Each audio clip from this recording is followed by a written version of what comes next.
The screen I have up was the one I intended to leave with you last evening, and I hope you've read it. You probably have. I think this is one of the best ways that we can start conversations with people who have never taken a serious look at their own spiritual condition. I've learned a long time ago that frightening people doesn't do much good, and shaming does no good at all. It does no good at all. And so to pose the question to people who are unchurched or unfaith, to kindly and gently say, have you ever really examined, the issues involved? Or do you just not want to think about it? And if you can get them on that path, the truths of God are so exciting and thrilling that lots of times with a no pressure opening to say, have you ever really checked in? Is this a big decision? This is a big deal. You shouldn't go through life without looking at it. That helps. Well, I don't like being right here at all. I'm hearing myself in my ears.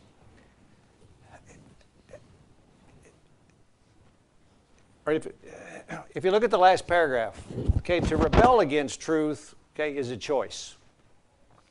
In other words, if you look at the evidence for God and you say, boy, it all makes sense and there must be a God, but I'm just not interested. All right, that's one level. All right, but to never investigate it, to never investigate the biggest and most important questions of life is just plain foolishness. A more unkind word is stupidity. But the evidence and God's claims warrant every person to have made some kind of an honest search of their own. And there are so many people that never have. The country of my origin, Sweden, is one of the most difficult places to do Christian mission work in the world. It has a state faith. It has a state religion. It's Lutheranism. The churches are totally empty. Most people do not even christen their babies anymore. Most people do not even get buried by the church. They're not interested in the gospel. Can anybody guess why? From what you know about Sweden. Government's taking care of them. Cradle to grave. I mean, if you talk about a cradle to grave, peaceful, wonderful, safe, all your needs met, socialist country, with a monoculture, of Caucasian people, blonde, blue-eyed people who have everything they want. Right? They're not much interested in God. They all have two homes. They have a home in the city where they work. They have one at the lake or at the ocean. Their dental is all free. Their doctor is all free. Their education is all free. And they're kind of like the man in Jesus' parable who made a huge crop and said what? Hey, I got everything I want. I'm building bigger ones. I'm cruising from here on out. Now, all right, if there is a God, then there are clear implications for us. But I want you to do something with me, and I'm going to get you started. Suppose there's not a God. There's no God. There's no eternal life. There is no soul. There is no right and wrong. Now that shouldn't be a surprise to too many people because that is the driving force in American education and in American government today. It's called humanism. And humanism says you do not have a soul. All you have is brain functions. You have biochemical things going on. But it's all biochemistry. It is not another lasting part of you. Now, suppose that's true. Suppose that's true. All right, I want to get you started. About 20 years ago, 25 maybe, when we started getting interested in our health, and we started doing all this running around the block and stair-stepping and walking and running and trying to stay fit. And it included weightlifting. And they came out with this shirt that sold a lot. This is the front of the shirt. What was on the back of the shirt?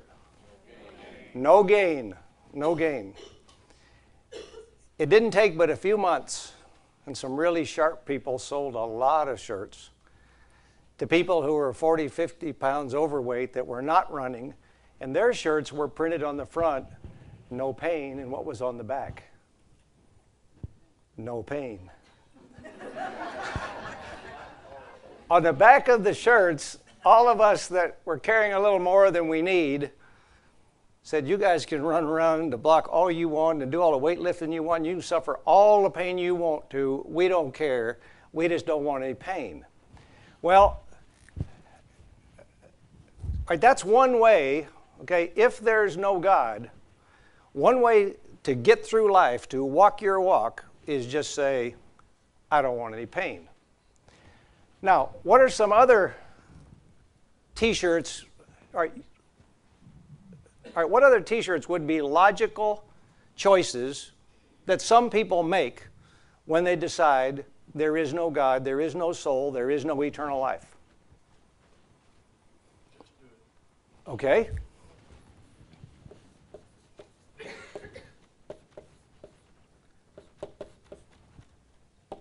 And we might put a phrase in front of that.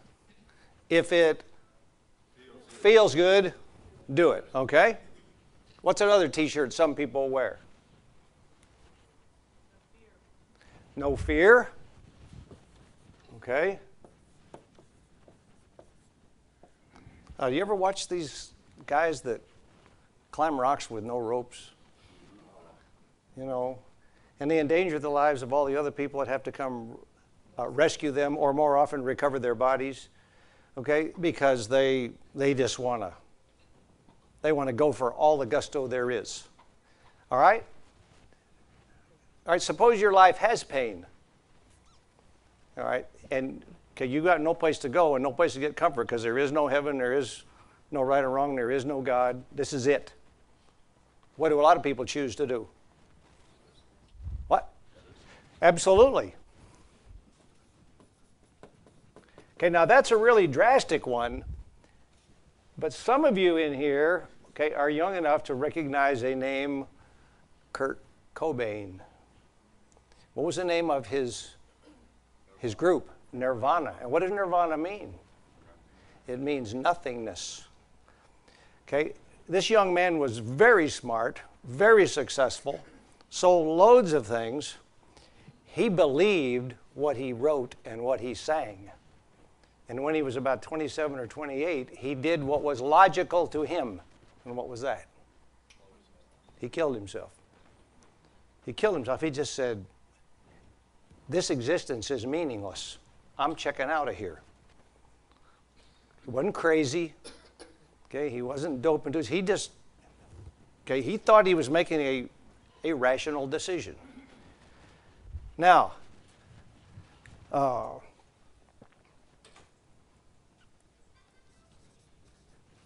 what do a lot of people do? All right, what's some of the most popular ways to medicate, to get through life? Alcohol is number one. Alcohol is number one. What? Drugs, and of course, alcohol is a drug. It's the most abused drug. It gets more women beaten. It gets more children beaten. It causes more deaths. It's the worst of all, but a lot of people medicate. I had a best friend in high school, okay, whose dad was an estimator for highways, interstate highways, estimated in the billions of dollar jobs. Went to work every morning at 7:30, came home at 5. Right, mixed a deal of gin, martinis, started drinking them at 5:15, staggered up to bed at 7:30, got up the next morning clear-headed, went and did his job, came home and did it 5 days a week, and on the weekend he only drank beer, and he drank beer from 7 in the morning until 7:30 at night and went to bed. He just medicated his way through life. Well, all of those are choices. All of those are choices, okay, that people do make when they make the decision. Now, we could add another T-shirt, and of course, if we put this on it, okay, if we put religion on it, all right, what was Lenin's comment about religion and T-shirts? Religion is the opiate of the people. All right, religion is a choice. All right, if you don't believe there's a heaven or a hell, okay, there are several religions that will do some of these things for you. In other words, they will get you through life. What's the Buddhist plan? All right, what's the Buddhist plan for getting through life? Know yourself, deny yourself a lot of worldly pleasures. How should you treat people? Kindly? What about violence? Don't believe in violence? How about kindness to animals? How about sharing with other people? Started by a young man 500 years before Jesus. He was 27 years old, spoiled rich kid. He'd chased all the women that could be chased. He'd drunk all the beer that could be drunk. He'd taken all the drugs that could be drunk. He had all the food. He had everything he had. And at age 27, he made the same decision Solomon made in Ecclesiastes. And he said what? This is a crummy, meaningless way to live. And he divested himself of everything, gave away all his stuff, wrapped himself around with a yellow robe, got a pot, and said, I'm going to go look for a better way to get through this life. He didn't think he was going to heaven. He didn't think there was a heaven. He didn't worship a God. He just said, I got to find a better way to go through life. Now, right, that's what's at stake. Now, we know that. But a lot of the people we work with, we run into, we see on the street, people that will come and visit here in Greenlawn, okay, are in some of these places. And we have the opportunity, okay, to show them the truth and to show them a much better alternative, okay? So that's what's at stake. Now let me get off of yesterday. Maybe I can do this without having someone come help me. Let me see here. If I do this one, I want to go to File, Open, Lesson 3. Now what happened to my, it should still be working. What do you want me to hit next? Slideshow? Ta-da! I want it to go forward. Okay, we've examined a few major scientific laws which affirm that the universe is finite, that it was created by something outside of itself, that it is moving steadily toward maximum entropy and therefore is not eternal, that it will reach that point unless it is rewound, a new infusion of energy, which God could do. God could do when the pendulum stops. What could I have done yesterday? I could have started it again, okay? All right, God could do that. Now, has God said he's going to do that? He does not. Okay, does God say he's going to let it go to maximum entropy? No. Okay, how's the earth going to end in the universe? It's going to be melted, okay, fervent heat in the King James, okay? So we don't have to worry about this. We don't have to worry about it for several reasons, okay? One of these things, all right, two words we need to keep in mind the rest of the night. And I'll take you back to Algebra 1, 9th grade. We all remember Algebra 1 in 9th grade, don't we? You remember doing this?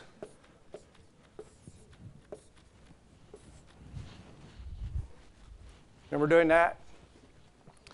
And you are asked to what? Interpolate. Okay, now interpolation is making guesses or filling in blanks based on known parameters and sequences. Okay, are there only two numbers that go in there? Those of you that are mathematicians? No. What are the numbers that are probably in there? 4 and 8, okay? 4 and 8. All right, if you make that guess, that's an informed guess, okay? That's a reasonable guess. But it could be something else. I'm not going to try to make up 2 or 3 on the spot here because I'll embarrass myself. But you could put in different numbers, okay? And it could be a jump up, jump down. It could be lots of things. That's called interpolation. Now, if I do this, all right, can you make as valid or as accurate guesses about those numbers? Because you're doing what? You're not interpolating, you're what? Don't be bashful. You're extrapolating. Now, one of my favorite baseball players, a really good team, extrapolated his performance in the batter's box 3 years ago and gave him, at age 34, a $225 million contract. And they extrapolated what? They looked at his first 10 years, and he averaged 120 RBIs a year, and he batted 300, and he hit 40 home runs. And they extrapolated that he could do what? He could do that for another 5 years at that level. And then for another 5 years, he would probably maybe bat 270 and hit 27 home runs. But it'd be worth $225 million. Now, his name is Pujols, Albert Pujols. And he's a great ball player. But ever since he got with the Angels, the extrapolation, what? It didn't work. Now it might. We can't extrapolate what's going to happen to him from now on, but at age 38, it's unlikely. There aren't many David Ortizes around that are in their 20th year and going to end, and now they're having the best year of their lives. Doesn't happen very often. You have to be very careful from where we're going now today about teleology, okay? And keep in mind extrapolation. Many of the claims of science that are being put out there as fact are extrapolations, okay? Or they are abject guesses about the past. Suppose I tell you that I have $1,000, and this is, what's today, the 27th of June, and I'm going to tell you that I'm going to be broke on July 27th. I'm going to spend it all. What can you not know about the next month? All right, now suppose I spend it all evenly. How much am I going to spend a day? $33 a day, roughly. But I might skip 2 days. Now I'm behind. I've got to do what? I've got to spend $99. Or I could do what? I could spend not a dime for July. It's going to have, June has 30 days. Okay, works perfect. Okay, I could spend nothing for 29 days and I can blow the whole 1,000 the last day. Or I could spend it the first day and still not violate this particular interpolation. I want you to keep in mind that as we start to look at order and so forth, as much that is passed off as solid information is based on extrapolation, and that is not scientific. It is fine to guess. It is fine to estimate. How many of you have been to the Grand Canyon? Look down in there. Anybody ride a donkey down in there ever? Anybody run to the bottom of it and back? Walk down and back. Okay, nobody. But we've all been up there and looked down. You see how wide it is. From the south rim across, it's 25 to 40 miles across.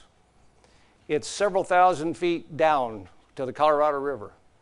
And you see that little tiny river running down through there. And you look at it. Okay, all right, if I tell you that river has always run at exactly that speed, what would you guess about the age of the Grand Canyon? It is very, very, very, very old. Okay? It looks like it's way older than the 6,200 years we can account for in the Bible. If you go back through the genealogies and you add up all, you can get back to around 6,200. Now, everybody in the world laughs at that, and everybody who doesn't believe in the Bible laughs at that as a concept. But if you look at the Grand Canyon, it looks much older than 6,000 years.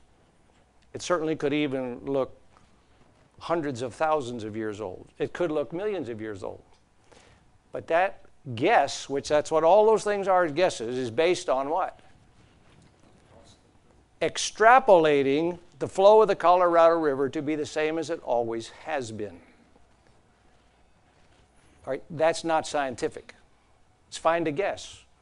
But you have to watch for that. I want you to keep that in mind as we go along.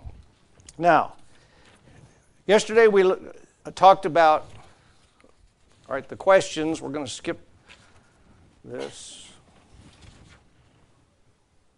We looked at these. I think I did. Come on out. Why does it have to be so complicated? Let's go. That's the only thing I ever heard Bart Simpson say was on an advertisement where he's in a nuclear power plant, and he said, "Whoever thought a nuclear power plant could be so complicated?" You know, that's a really great line, but that's the only thing I ever know of Bart Simpson saying.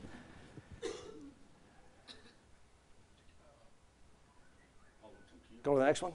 Thank you. All right, we looked at these yesterday.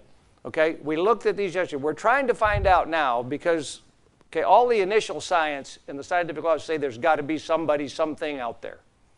Has to be. Okay, the logical mind said there is. Now, the next logical question is, what is he, she, or it, or they like? Do they have a will? Do they have a purpose? Do they want to have a personal relationship with us? Have they ever revealed themselves? We asked those questions. Now, this is one of the simple things. This is one of the simple things. There are only two choices. There are only two choices of how the earth and the universe came to be as it is. There are only two choices.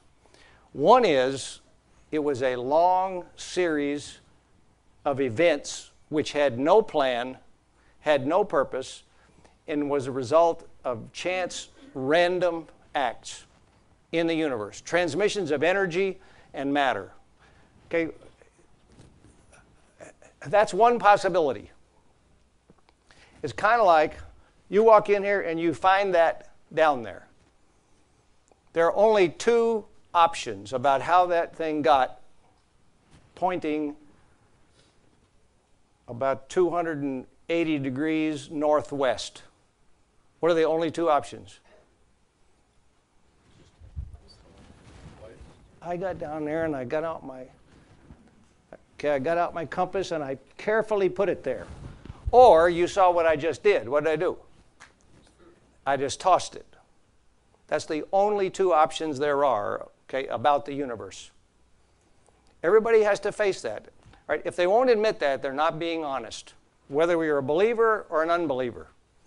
Everything that happened to form the universe that keeps going either was an accident, it was a random event, or it was intentional, it was purposeful.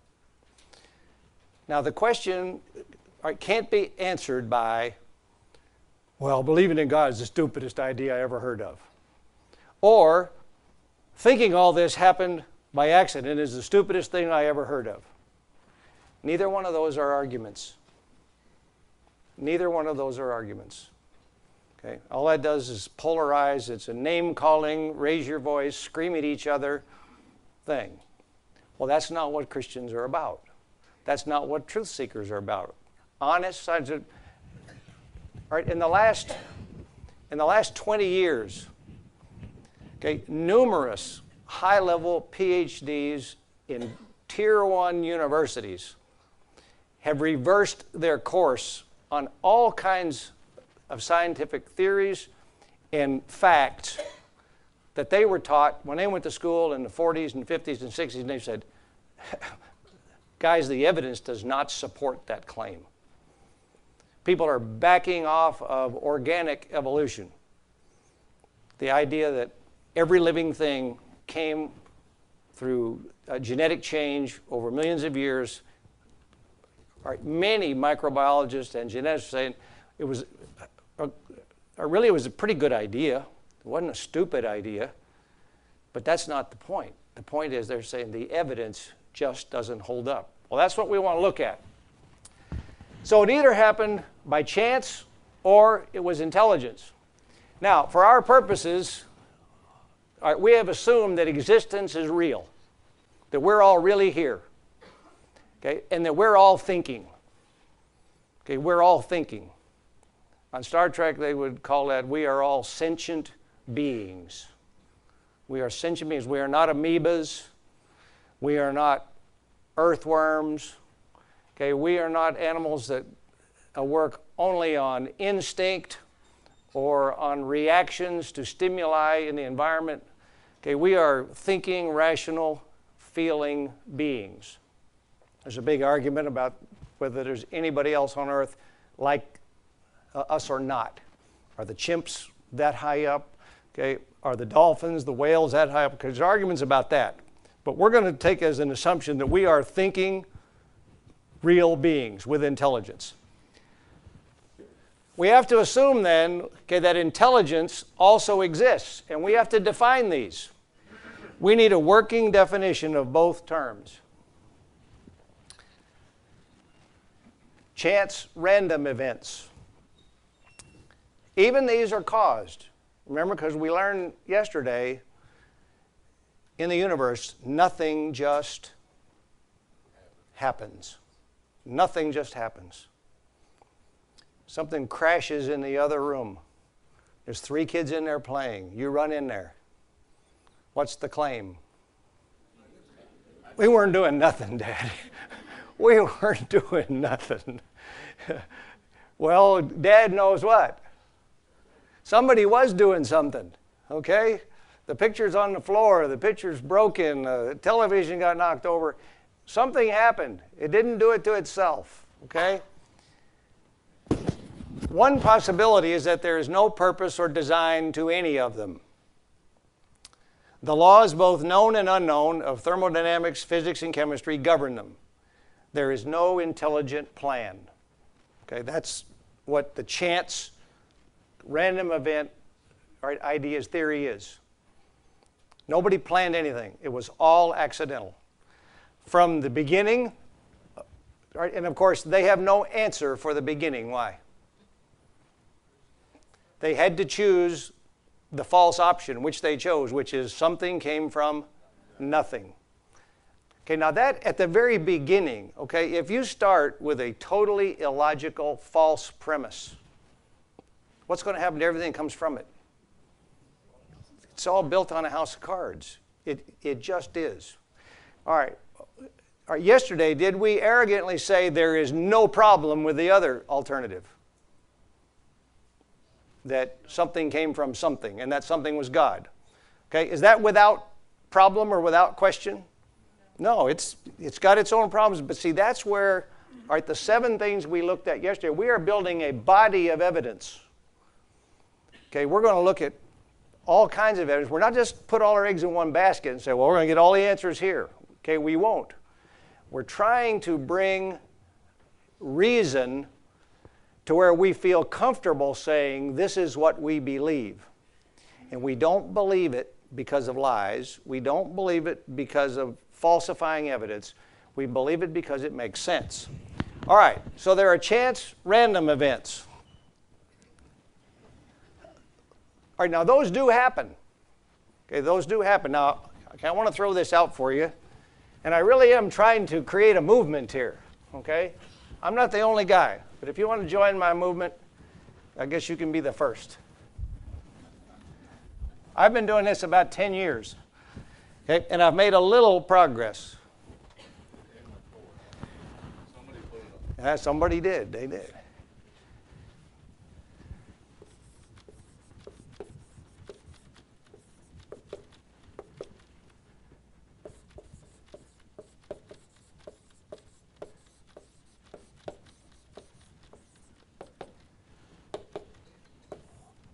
I have taken those out of my vocabulary in talking about the universe.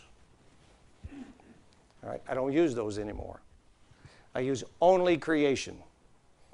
Okay, because the implication of anything that is natural means what? It happened by itself. That is the application. All right, that word did not appear in scientific literature before about 1820, 1830. Now, you can go back in some of the really big thinkers that started the humanist movement way back in England. John Locke, Bacon, some of those guys. Well, they didn't wake up one morning and said, we don't believe in God and it's all a hoax. They started thinking in terms of all that really matters is reason. Reason. Belief is real hazy. Okay? All right, belief, faith is real hazy. Feelings are real hazy. Okay, is there some justification for that fear? It absolutely is. Absolutely is. That's the reason the Bible warns us all the way through the Bible about your what? It warns you about your heart. The whole Bible says, do not let your heart run your life. What's supposed to run your life? Okay, your intelligence, your brain's supposed to run your life. Now, your heart's really important. What does your heart do for you? No, what does your heart do for you? Right? All right. That's where you get your go. That's where you get your fire. We absolutely need our heart. But we are warned throughout the Bible. One place in the Old Testament says the heart is deceitful above all things and desperately wicked. Who can know it? My heart will lie to me. My feelings will cause me to make stupid decisions. Now, if I make a good decision and I get my heart on board, what does my heart do? It gives me the go. A coach calls the kids over for a timeout. The last 30 seconds, they're down by 1. He spends the first 30 seconds doing what? Talking to the brain. What does he do the last 30 seconds? Get up and go. You can do this, guys. We can do it. We did it last week. We can do it again. I know it. I believe in you guys. What's he trying to do? He's trying to get them revved up, but he also wants them to think. Well,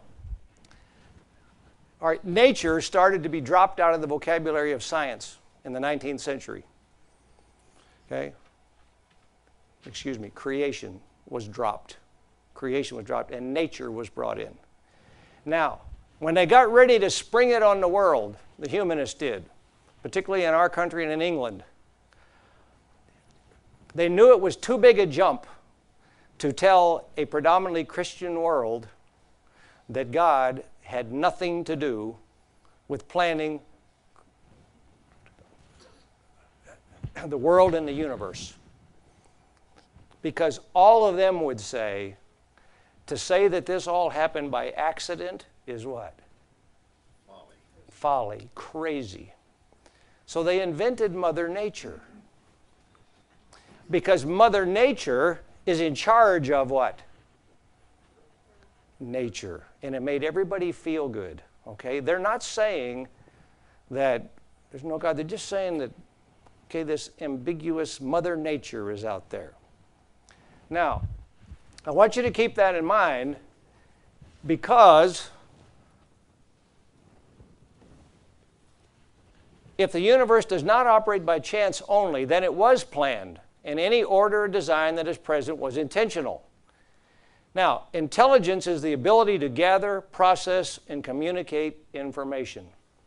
That's what intelligence is. Teleology is the study of the evidence, or lack of it, for the creative force, because we're still, right now we're still not worrying about whether we're talking about one God, or a male God, or a female God, or a neuter God, or a group of gods, or a force. We're not worried about that. We just know there's something out there. The science tells us that, but now we look at teleology. What we want to find out is, was there an intelligent aspect to the person or the agent that's out there, that we know is out there, that has to be out there? All right, is he intelligent? Okay, or did he plan? or was it all by accident? Those are the only two choices. Okay? Ridicule or laughter or closed-mindedness doesn't solve anything. What we need to do is go and look for evidence. So here we go. There are three clues that you look for, all right, for evidence of intelligent design. All right. Now we might start with this. All right, how many of you have dabbled a little bit in looking at modern art? Been to New York City, been through some of the galleries, okay? Okay, and you look at some of this modern art, and your first comment is what? What is that? What is that? That's the craziest thing I ever said. That doesn't mean anything. Now, is that true? It does mean something. All right, who does it mean something to for sure? The guy who did it, the lady who did it, the artist who did it. Now, okay, I gotta be real careful to step out into this field because I don't want you to think I know anything about it, okay? But we had an expert come to school 10 or 11 years ago who brought a bunch of art. Very eccentric, strange young man. He brought $10 million worth of art in two aluminum suitcases in a 67 Pontiac Brougham with a worn-off fiber top. Remember those fiber tops we got? What were those called? We thought those were so cool, but those are the worst. He comes in and he brings out a Picasso. And it is a portrait of a woman done with what's called cubism. How many's ever heard of cubism? All right. I'm not going to try to tell you I can even suggest what it's about. But there's an eyeball here, there's a leg over here, there's part of a face over here, there's a breast over here, there's all this kind of stuff. And okay, and you look at it and you say, that doesn't say anything to me. Okay, I have no idea what he's trying to do. But if you're a student of Picasso and if you watched him during all of his various phases and you look at all of his cubism things and you get somebody to explain it to you, you can sort of see what he's talking about. And then you realize that there was a plan. Okay, there was a plan. Well, all right, in order to find evidence of intelligent design, you need two things or both of them. First of all, you need an improbable object. Okay, you need something, okay, that when you look at it, it draws your attention. Okay, it draws your attention for some reason. It is out of the ordinary. Okay, it does not fit in your experience or in your situation. So, let me dump all these out here. All right. Now, first of all, how many of you grew up in this area? Grew up on the high plains around here? Okay. For those of us of that limited, warped background, these two things constitute what children all over the rest of the country call what? Rocks. Now, what are these rocks, locals? They're limestone, but what do we call it? Caliche. Here's a caliche rocks. All right, these rocks, all right, we know that these rocks used to be the floor of an ocean. Okay, we're standing right now about 100 feet above the floor of an old ocean. Okay, now I don't know how long ago that was. I don't know if it was on day 1 of creation or day 2 or day 3. I don't know whether it's 6,000 years. I don't know whether it's 10,000 years or 10 million years. I don't know. Okay, but these are rocks. So, you're walking across a sandy loam, loamy fine sand soil here on the high plains. That's what we've got here. It's a little bit of clay, but mostly sand grains and some silt. And okay, how many's ever judged land here? FFA, judge land, okay. That's what we've got. We've got loamy fine sand. You go out in a cotton field. In a good cotton field, you're going to find one of those. Okay, in the good land around here, you going to find one of those? No, because our topsoil here, especially when you get up around Tulia, some of our topsoil is 5 feet deep, 6 feet deep, 10 feet deep. Typically, it's here, it's 18 to 30 inches. You walk through this field, though, and you come onto this rock. You're with 2 or 3 people. Do you stop and say, oh, look at that rock? Why not? Is it improbable or probable? It's a probable object. Okay? So it does not stop you. Now, you come along and you see 2 of them. How does that stop you? Why not? Any 2 points determine a what? Any 2 points determine a line. It wouldn't make any difference if I did that or I did that. It still creates a very probable straight line between them, and it could easily have happened either way, by chance or intentionally. Okay? Now, suppose you come along and you find them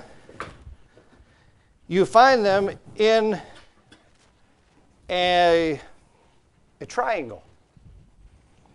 Does that grab you? Does that make you stop? No. Why not? Anytime you drop 3 rocks, it's highly unlikely that they're going to what? That they're going to fall in a straight line. And if they don't fall in a straight line, what do they make? They make a triangle. It may be a right triangle, it may be an obtuse triangle, it may be all kinds of things. But 3 in a row now, okay, that kind of stops you. Now, suppose the 3 in a row were in a perfect line and the middle one was dead center. Does that give you a little more pause? It does. Now,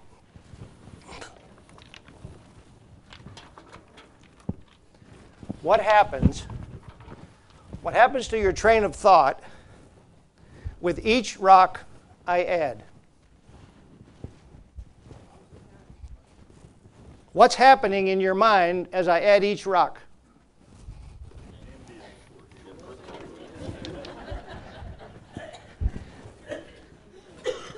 You that are up front, see what I'm doing. No rational person. Now this is a very simple object. Oh, I'm running out of my good rocks. All right, pretend there's one more here. No rational person will come along here, and there are 6, 9, 12, 19. There are 22 rocks there. That's only, right now all we have is 22 objects, 22 facts. No rational person would say what about that? That it just happened.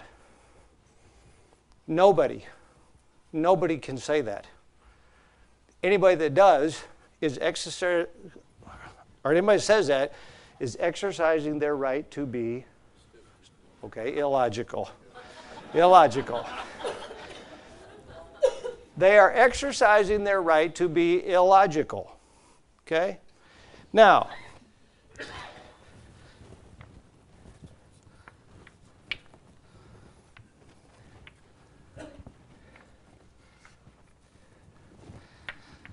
how am I going to do this? It's not going to work. All right, I'm going to try to turn these where you can see them. Okay, I just went to Tom's Tree Place this afternoon, and I picked up these rocks. Did I have my eyes closed? No. Why not? Why did I not have my eyes closed? All right, do you know that or do you believe it? You believe it because there's a trick in the question. I could have had my eyes closed. Could I have picked them up as quickly? Because how would I have gotten them? I'd have gotten them by feel. Okay? Now, if I told you that somebody watched me and I stuck my hand down with my eyes closed and picked up every rock, the first one I got to, would you say that this was a random, accidental choice? No. Because obviously, these are improbable objects. I had to look at thousands of rocks for about 10 minutes. And I'm going to keep these because these are really good.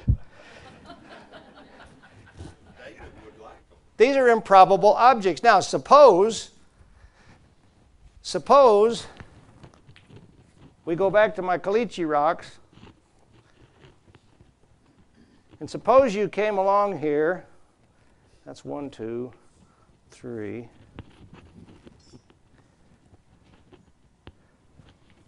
And you find those 4 oval rocks. What does that do to your confidence that that was not an accidental event? Goes off the chart. Why? Because those 4 rocks here on the high plains are what? Highly improbable. Highly improbable. Could an animal have brought them here? Not likely. A wind? No. Okay, a flood? Not very likely. Now, when you have an improbable object and you have a recognizable pattern, the absolute logical intellectual demand is design. Okay? Don't ever apologize again, okay, for believing, okay, that the universe was planned. We're going to spend the rest of today, part of tomorrow, looking at overwhelming evidence of design. Design which blows this crummy little experiment away with only 24 or 5 rocks. Okay? The complexity of that, okay, compared to what we're going to look at, it doesn't even make the meter pulse. Okay? So, I don't trip all over these while we're working. That's what we want to look for. Now, when you're looking for a random event, when you're looking for a chance event, what are the signs of it? First of all, there's no discernible pattern. So, I gather all these up.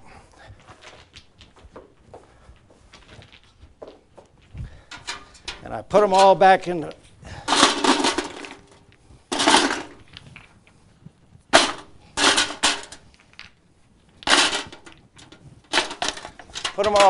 here, and here's another one, and I go, I'm going to be real careful here.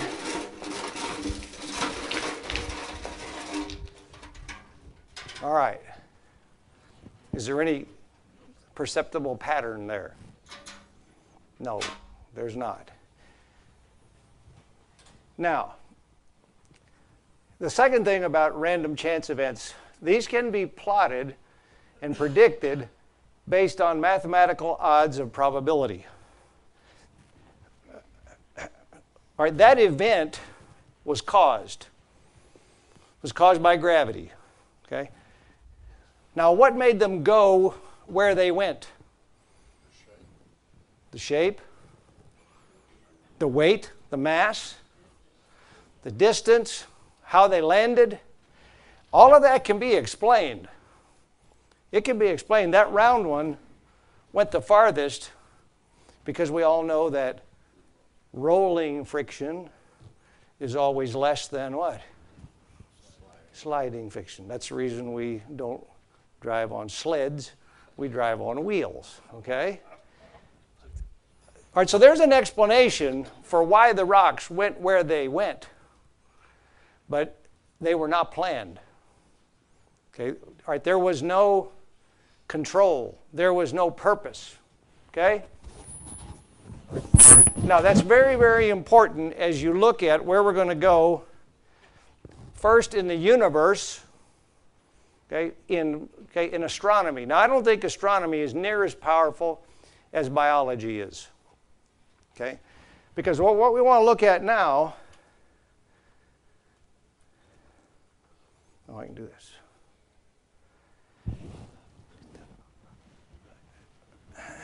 The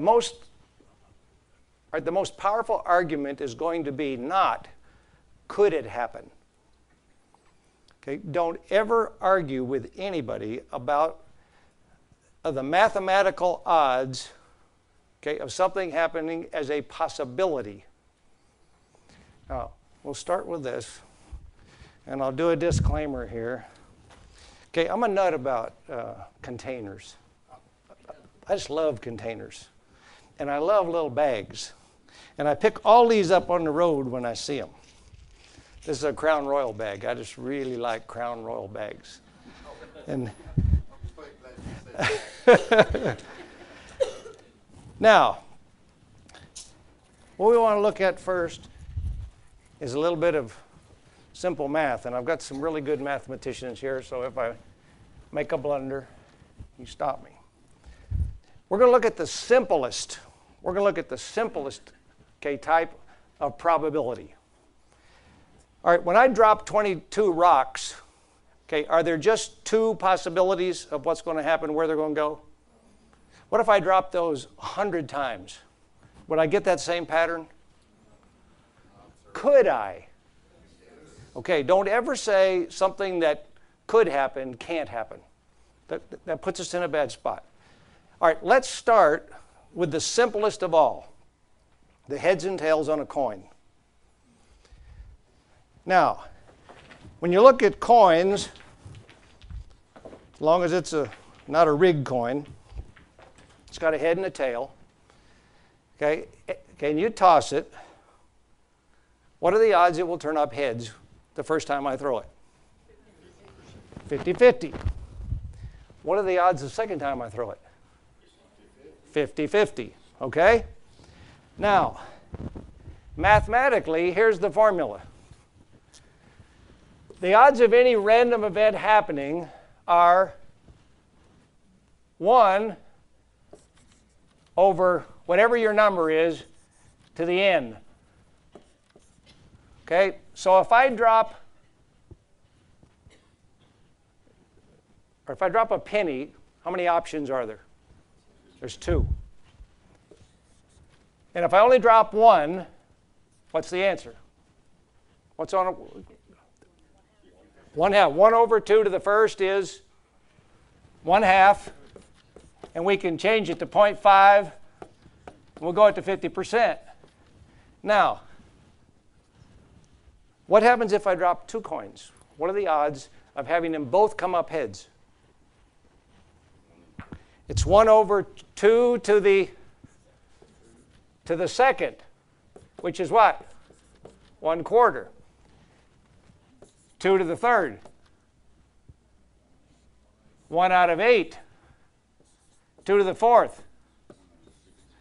16. Now, if I take 4 coins and I drop them, the chances, okay, are 1 in 16 that they will all turn up heads. Okay? Now, how many of you would wager anything more than 1/4 on that? Why not? It's very bad. Now, watch what happens, because you can do this in your head. 2 to the 5th is 1 over what? 32. 2 to the 6th, 64. 2 to the 7th, 128. 1 over 8, 256. 1 over 9, 512. And 2 to the 10th is what? 1,024. I would have to drop these 10 pennies 1,024 times to expect what? That it would happen once. Now, it's absolutely true that I could drop it once. And what could happen? It could be all heads the first time. But if it was, the mathematical probability is that it would not happen what? for another 1,023 drops, but it might. But the probability is it would then string out even farther. Now, there's a good chance I could do it 1,024 times and what? It would never happen. But it could happen. So one thing we never do when we talk about random chance events, when people argue with us, well, it could happen. All right, if it's something as simple as this, there's only two choices. Okay, don't ever say it couldn't happen. But it's absolutely correct to say that it is irrational to say what? That it is likely to happen, because it's not. Now look what happens to the math. I used to do this with my science kids. Okay, I'd tell them, find a really rich guy. Okay, offer him that you'll go to work for him for 30 days, and all he's got to do is pay you a penny a day and double it every day. He said, I'll work for you for 30 days and you don't have to pay me for the rest of your life. I'll work for free the rest of my life. Because 2 to the 30th, anybody got there? It's 40 million. It's $40 million. Okay. Now, we're only talking about 10 options, okay, on a probability, okay, that has only 2 opportunities. Now think how mind-boggling it is, and I'm not going to embarrass myself or anybody with trying to do too much of this math. My wife told me not to lose a single one of these. She loves games. Now, what are the odds of me rolling one of these and getting a 6? 1 out of 6. What are the odds of rolling 2 of them and getting both 6s? 1 over 6 to the n, which is 2, would be 36. What's the odds of getting 3 of them? It's 216. And then it goes to over 1,300. And then it just exponentially goes. So, all right, compare this to, well, I had a young man, one of my best teachers, one of my greatest guys, I still love him, and he's a single guy. He had his life all together, and what he did every week here was he bought a lottery ticket, he pledged it, he pledged to God it would go to Lubbock Christian School, and he bought one every week and prayed over it. Okay, I told him, give me the $1. Okay, just give me the $1. Okay, because what you're doing is irrational. Okay, it's irrational. Okay, the lottery works on irrationality. It's been called the stupid tax. Okay. All right, if you want to play the lottery, play it just for what? Just for fun. Play it just for fun, okay? Okay, and know that when you buy that $1 ticket, you just as well had done what? Throw it away or lit a match to it. But maybe it's worth $1 worth of fun, okay? Because I go golfing and I blow $32 on green fees and $4 on a crummy hot dog, and so I throw away $40 just for fun. But don't ever buy a lottery ticket thinking in any way that it makes any sense, okay, because it doesn't. Well, no intelligent, honest person ascribes all perceived order, design, and purpose in daily life to chance. Nonetheless, occasionally apparent order and design occurs by random chance, accident, if you will. There are actually no accidents at all, for there is always a cause. What we really mean is that the accident was not purposeful. This is the reason, okay, car insurance companies no longer talk about accidents. What are they called? They're called collisions. Because in every collision, what? Somebody caused it and somebody's at fault. Now, it's become such a problem. Okay, how many of you ever experienced that the policeman will not give a ticket to anybody? Okay, that's almost standard procedure now with all police departments, unless you've been drinking. If you've been drinking, they'll go and arrest you for that.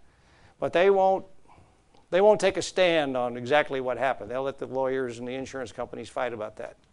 Because there aren't any accidents. Everything's caused. What we really mean is, I didn't intend to. It's really funny. Where I grew up, okay, nothing ever happened on accident. How many of y'all say on accident? We always said what? By accident. Oh, I did it by accident. Oh, I did it on accident. That's always seemed weird to me. When we see order, intelligent people always recognize it. And they don't say that it happened by accident. Now, the only thing that we put into a different category, okay, are the things, and most insurance companies have taken this out. We cover everything except acts of God. See how pervasive this is? Insurance companies, policies do not say acts of God anymore. They say what? Catastrophic events. Acts of nature. Acts of nature, which is what? Tornadoes, floods, for hurricanes. Okay, you were just in the wrong place at the wrong time. It wasn't your fault. It wasn't the insurance company's fault. It was nobody's fault. It was Mother Nature's fault. Okay? So, what we really, the really important question is, is never could it happen? Okay, tomorrow night we're going to look a little bit at, evolution and creation. Okay, this is going to have a huge impact on that discussion. Okay, because the question is not, could there be a genetic accident, that caused a significant genetic change which was beneficial? Okay, it's impossible to say no to that question. Now, biologically, we know that most changes in genes, which are called mutations, most of those, are harmful. And beyond that, many of them are lethal. What does that mean? They kill you. They kill you. Now there are some of those that are in every population that are endemic to the population, to the gene pool. There are genes floating around there that are lethal. And if you get 2 recessive lethal genes, you're going to die. You either die in utero, or you die shortly after, or you may die later in life. But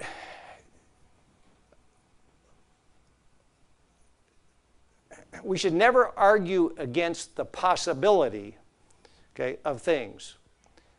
All right, what's more important is, does a chance explanation of the things we see in creation, is it reasonable to assume that that many beneficial accidents could explain the created world?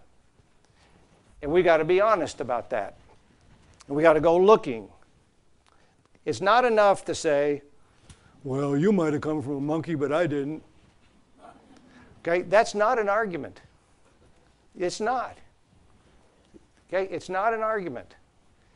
We got to look at the evidence. Now, if a person is going to deny intelligent design in order to be intellectually honest, they must be willing to deal with the mathematical probability of a random chance universe. The question is not at all about whether any random event could possibly happen. The question is whether it is reasonable to predict or assume that it will or did happen given the odds. Now, before we look at a short clip, we're going to look at a clip about something which Christians did not think up. Where to go? This is terrible.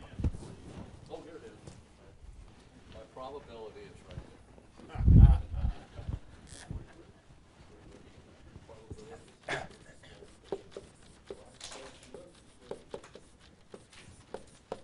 It was not Christians that thought up this term. It's called the anthropic principle. We only want to look at one tiny little segment, of the universe. We want to look at where we are in a solar system, in a universe. So we'll look at that. Okay, in order for us to live on this planet, there's got to be about 25 or 30 or 40 constants that have to be exactly right. They have to be. For instance, we're on a tilt of 23.5 degrees. Okay, we're not spinning like this. Okay, if we did, almost no life could live on this earth just for that one thing. Just for that one thing. Okay, we won't worry about why right now. We are 70% covered with water. If it were not for that, we could not live here. We are in an elliptical orbit. If we were not in an elliptical orbit, couldn't live here. We're exactly the right distance in the elliptical orbit for us to survive and live here. Our atmosphere is 78% nitrogen. We don't think about that, do we? We're breathing what?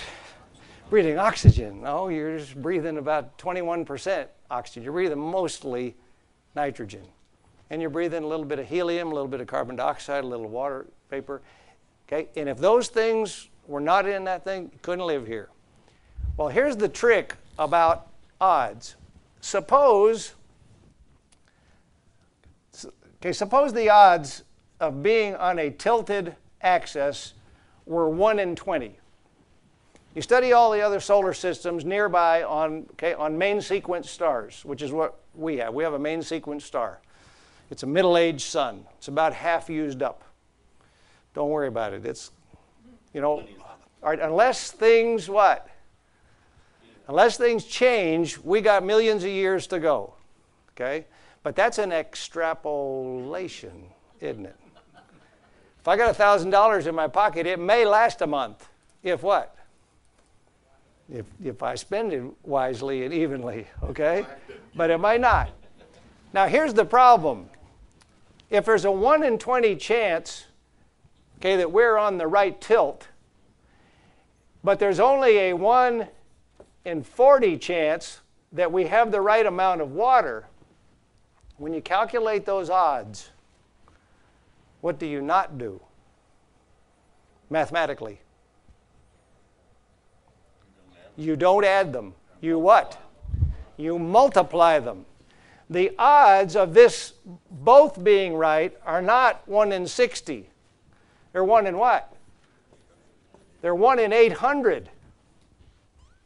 You see, and if you don't have both of them, you can't live here. Now, this is, that was about water. Gravity. Jupiter's gravity is about 6 times ours. But it's much, much bigger. So it must be made of what? Heavier or lighter stuff? Much lighter. It's made of frozen methane, ammonia. It's a big ice ball. It's a big ice planet. Okay? But, okay, if we add, okay, if our gravity, okay, that's what I mean, okay, if we multiply that. If we go over here and let's talk about the atmosphere. Now the atmosphere is off the charts. Right? How many planets have we found yet that have an atmosphere like ours? 0. And we've gone way out. We've gone way out past, okay, our solar system. All right, but let's be charitable. Let's suppose that the odds are 1 in 50, which they're not. Now, what happens when we go by 800? We multiply again, what do we get? 1 in 4,000. Those are the odds, yes. Do I need another 0? Right. Oh, times 100, that's right. Then that. So now we go up to 40,000. Now, okay, if I toss the coin, how many people will gamble for money playing heads and tails. Oh, I've seen a lot of people do it. People do it when they go to casinos. Okay, what's the 1 and 2 bet at a roulette wheel? Come on, what's the 50% bet on a roulette wheel? Red or black. Red or black. Okay, now if you play that game, you're really playing just for fun. Okay, and that's sort of intelligence, because what can you tell yourself? You're not going to win much, you're not going to lose much, you're going to have a lot of fun, you'll have some excitement. But if you stay at it, you should come out what? You should come out break even. Okay? Now you're not going to. Why? Because the casinos have it rigged that you're not going to. They're going to let a few people win just for bait. Okay, but right. Now,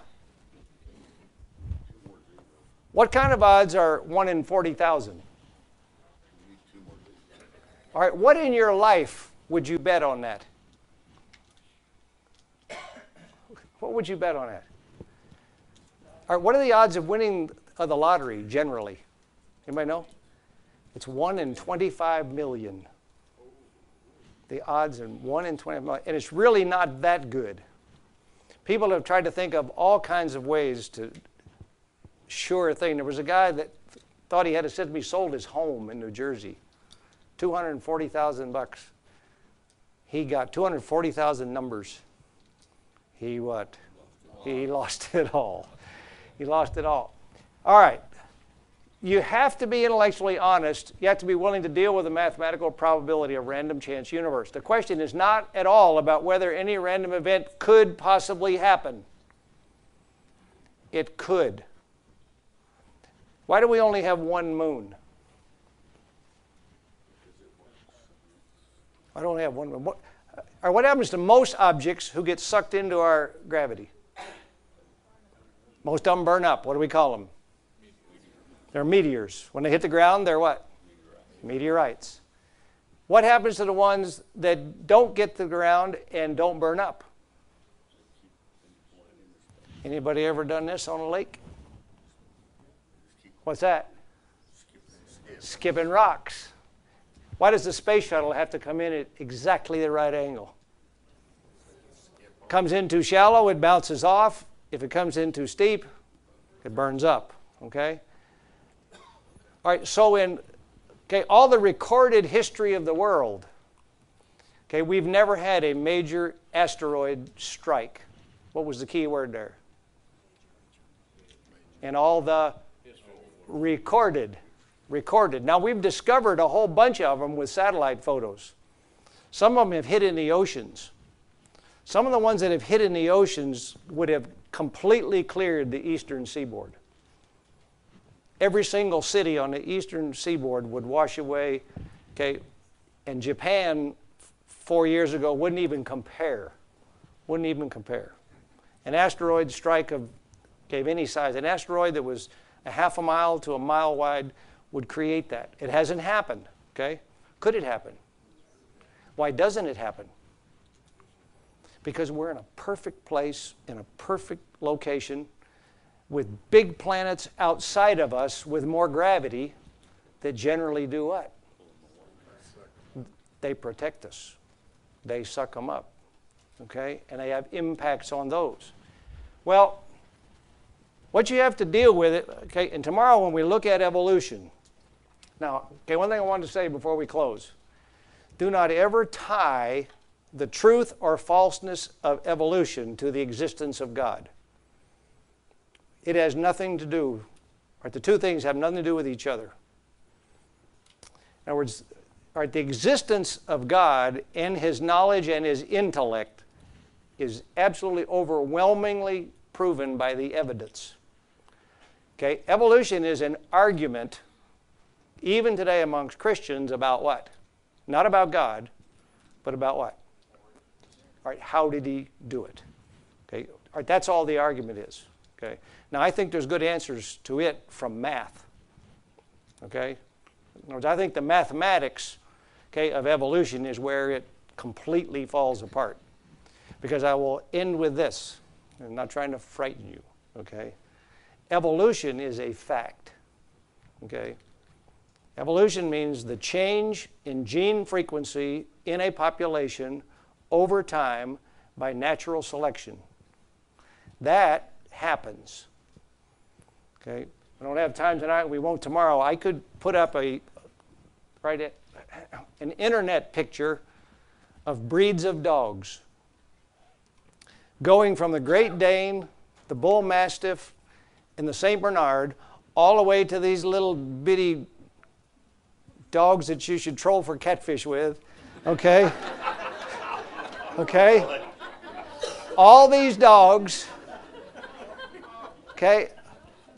All these dogs have the same number of chromosomes. They are all cross-fertile.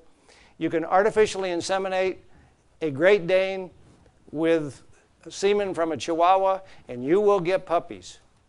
You want to make sure the Great Dane's the female, and okay, and the daddy's the Chihuahua. But all those dogs came, we know from history, they all came from wolf coyote ancestors. Obviously, the gene frequencies were changed. Okay? And so, we're not going to argue that evolution does not occur. It's a fact. And Christians do a terrible injustice to God when they get in an argument about that. Okay? Because it's one of the powerful evidences for God. It is one of the greatest examples of what? Design, thinking. He made everything in this world to get better. You see? He made everything in this world to get better. Okay? What we are going to look at is what's the mathematical evidence for the fact that God started it, or it started by itself. Doesn't make any difference because it does not have anything to do with the existence of God. Okay, are we here because of gradual gene frequency changes by genetic accidents, fortuitous ones, for billions of years, or did God plan and make us specially? That's what we'll look at tomorrow and look at the mathematical evidence, which is the most powerful kind. Thank you all.